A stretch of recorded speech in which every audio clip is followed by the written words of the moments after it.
People think you gas out because you're in not good enough shape. Yes. Right? But really, it's a function of being at at an oxygen deficit, and you have increased CO2, right? I mean, Rick, it's so simple. People think everyone starts breathing heavy when they get tired. And what they don't know is if you breathe heavy before you get tired, you don't get tired the same way. So let's talk about that. You call it forceful exhales. I tend to think of it as CO2 clearing. Because that CO2 builds up in the lower part of your lungs.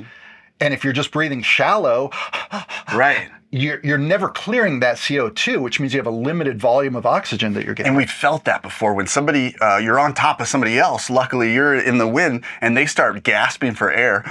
Yeah. Man, that is, they're breathing in. They're not forcefully exhaling. They're breathing in, and they're causing their core to get soft, and you're just in a losing battle, and you're never going to win.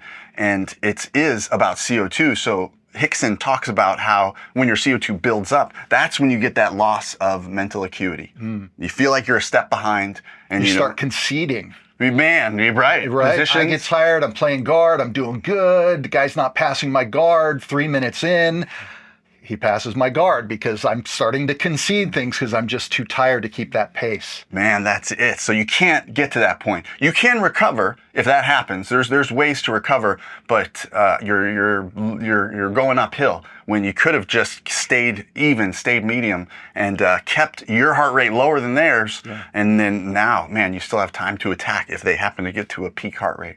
So give us the technique. How does this work? Man, it's we all focus when we're tired. We breathe in. But you don't need to do that. So when you breathe in and you let go, you go to neutral. So you have neutral air pressure in or out. You have less than half of a breath left.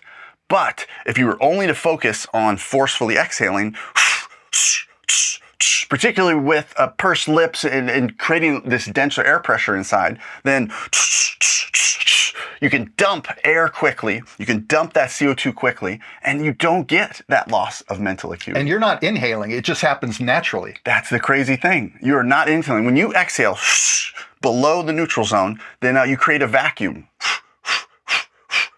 You can keep this up infinitely because that vacuum will just bring air back in.